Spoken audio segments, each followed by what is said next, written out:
اعوذ باللہ من الشیطان الرجیم، بسم اللہ الرحمن الرحیم۔ سورہ مبارکہ ضحیٰ کے مطالب کے ذیل میں گفتگو جاری تھی، اور ہم نے اس آیت تک تکمیل پہنچایا کہ علم یجد کا یتیمن فآویٰ، جب آپ کے رب نے آپ کو یتیم پایا تو اس نے آپ کی کفالت کی، اس نے آپ کا خیال رکھا۔ اور ان آیات سے جو ہے خداوند متعال رسول خدا کے اوپر نعمتوں کا ذکر کر رہا تھا۔ پہلے خداوند متعال نے کچھ قسم کھائی، اور اس کے بعد کہا کہ آپ کے رب نے آپ کو ترک نہیں کیا۔ یہ سلسلہ وہی جو رکا تھا، اس کا مطلب یہ نہیں تھا کہ خداوند متعال نے آپ کو ترک کر دیا ہے۔ اس کے بعد جو ہے وہ کچھ نعمتیں گنوانا شروع کی۔ اس میں پہلی نعمت جو گنوائی کہ علم یجد کا یتیمن فآویٰ۔ اس کے بعد جو دوسری آیت بیان کرتی ہے کہ ووجدک ضالا فہدیٰ، کہ جب آپ کے رب نے آپ کو ضال پایا تو اس نے آپ کی ہدایت کر دی۔ اب یہاں پہ جو ہے وہ بعض مفسرین نے اور بعض مسلمانوں نے اس آیت کو دلیل بنائے اس چیز کے اوپر کہ نعوذ باللہ من ذالک، اللہ کے رسول بھی عصیان کر سکتے ہیں، اور اسی خاطر میں نے اس لفظ ذال کا ترجمہ نہیں کیا، کیونکہ اس لفظ کو بنا کے ہی دلیل بنایا۔ البتہ اور یہ کہا کہ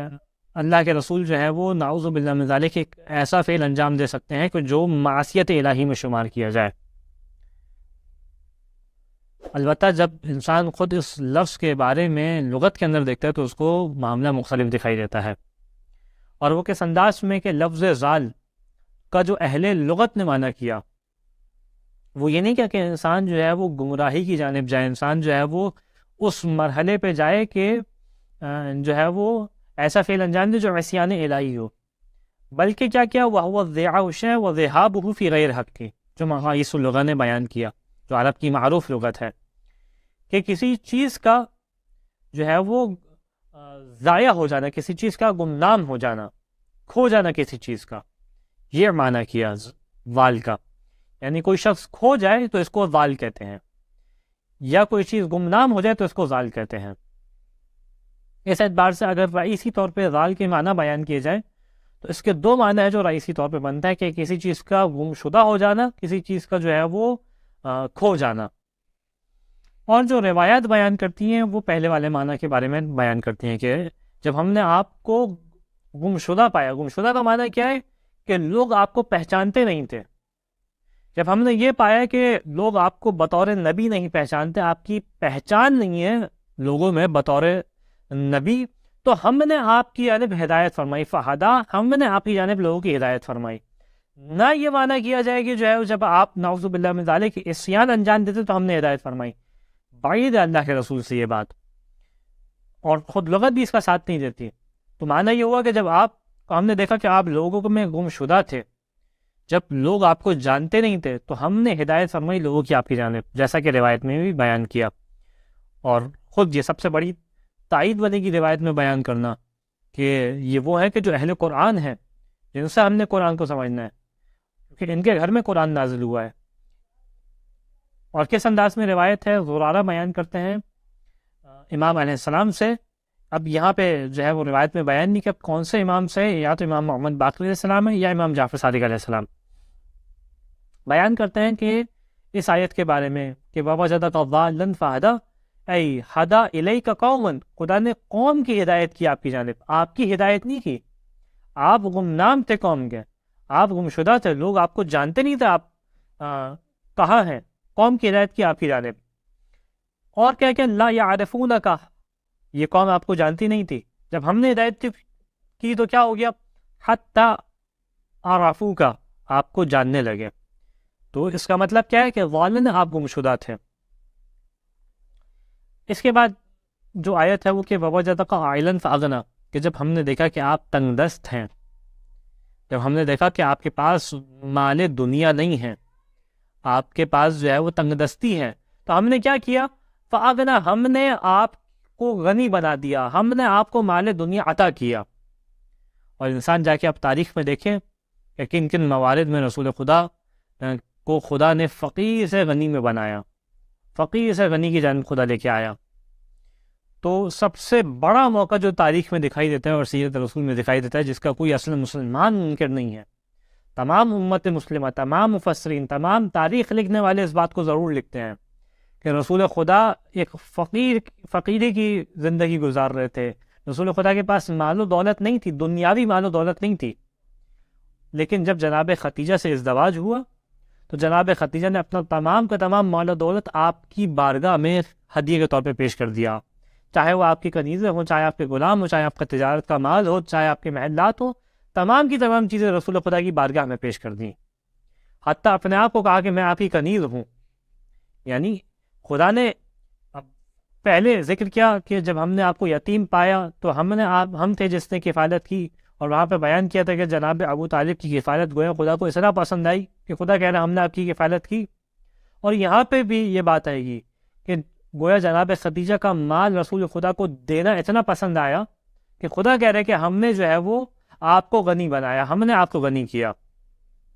اور پھر جو رسول خدا نے اس مال کو اسلام کے اوپر خرچ کیا۔ مفسرین نے یہاں پہ اور بھی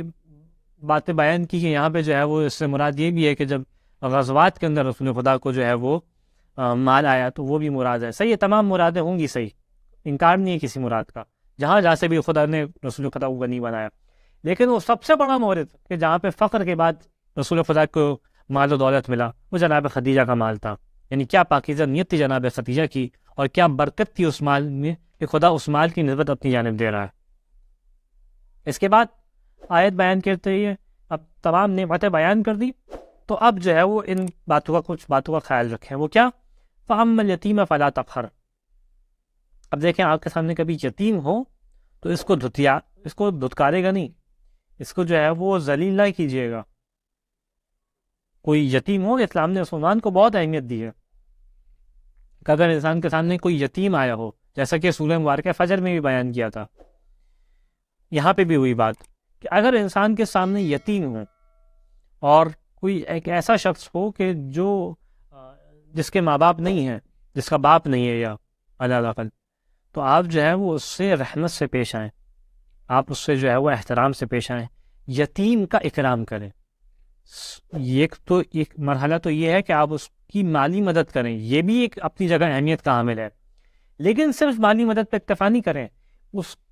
نفس کو جو یتیم ہے اس کو ایک اہمیت و اکرام دے کہ اگر اس کا والد نہ ہوتا تو یہ اپنے اندر احساس کمتری کو محسوس نہ کرے،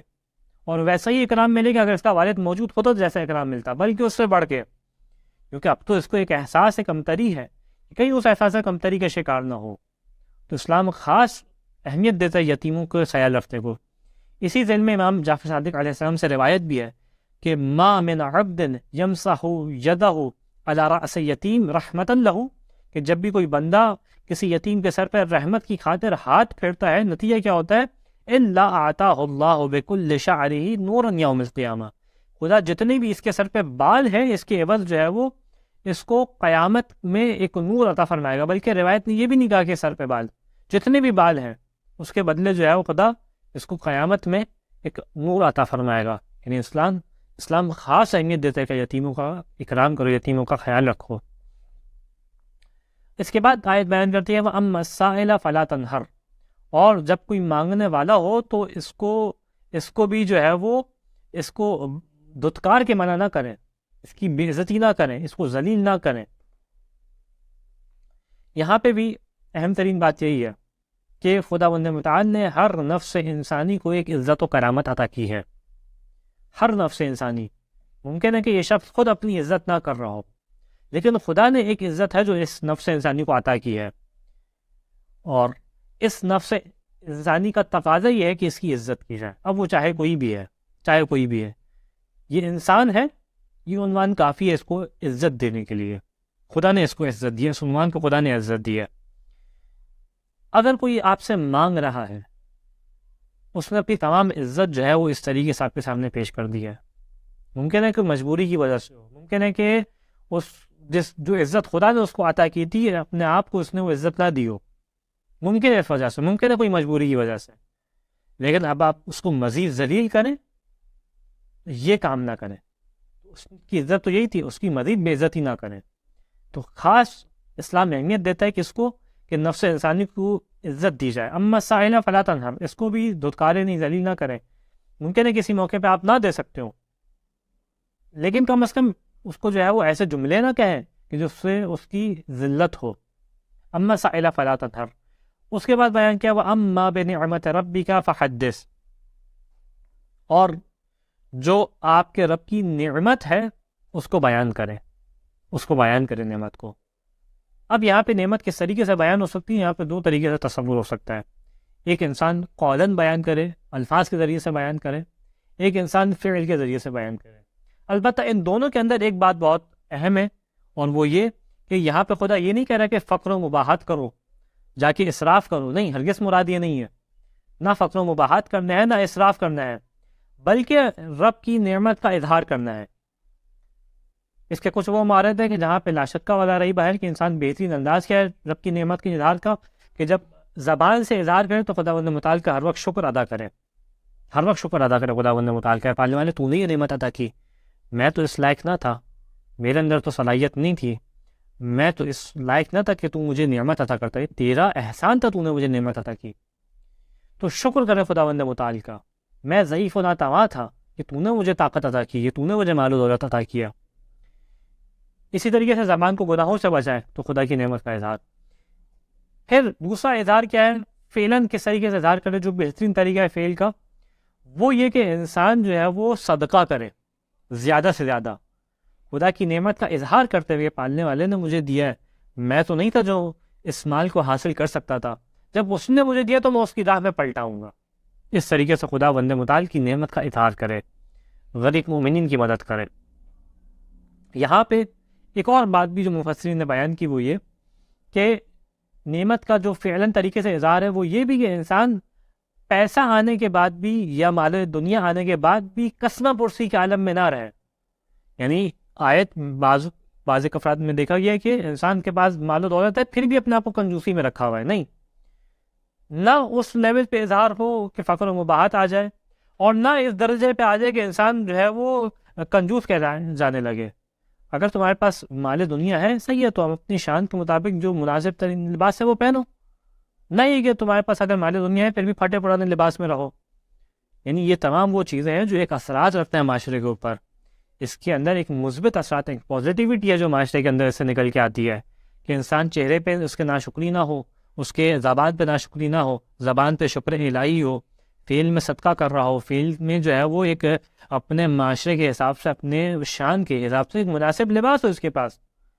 تو یہ تمام چیزیں جو ہے وہ انسان اس طریقے سے رب کی نعمت کا اظہار کرے۔ جیسے کہ روایت ہے رسول خدا ختم مرتبہ صلی اللہ علیہ وسلم سے بیان کرتے کہ ان اللہ تعالی انعم نعمتا علی عبدہ، کہ خدا بند متعال جب کسی بندے کے اوپر نعمت نازل کرتا ہے تو نتیجہ کیا ہوتا ہے؟ یجب اثر النعمت علیہ، تو لازم ہے بندہ اس نعمت کا اظہار کرے، اس نعمت کا اثر دکھائی دے اس کے اوپر۔ البتہ یہ بات واضح ہے کہ اپنی شان کے مطابق، ایسا نہ ہو کہ جو ہے فقر و مباحت میں چلا جائے اور جو ہے وہ اسراف کے اندر چلا جائے، لیکن جو اس کا بنیادی طور پہ حق ہے وہ تو دکھائی دے نعمت کا۔ اور اسی طریقے سے ایک اور روایت ہے، امام علی علیہ السلام سے بیان کرتے ہیں کہ ان اللہ عز وجل جمیل یحب الجمال ویحب ان یرا اثر نعمته علی عبده، کہ خداوند متعال جمیل ہے، خداوند متعال جمال کو پسند کرتا ہے، خدا پسند کرتا ہے انسان بن سور کے رہے ایک مناسب انداز میں اپنی شان کے مطابق، اور خدا یہ پسند کرتا ہے کہ نعمت کا اثر جو ہے وہ بندے کے اوپر ظاہر ہو۔ یہ چیز وہ ہے کہ خداوند متعال پسند کرتا ہے۔ خداوند متعال سے دعا ہے کہ ہمیں اس سورہ کے متعلق کے مضامین پہ عمل کرنے کی توفیق عطا فرما، اس سورہ کو زیادہ سے زیادہ پڑھنے کی توفیق عطا فرما۔ جو مومین پریشان حال ہیں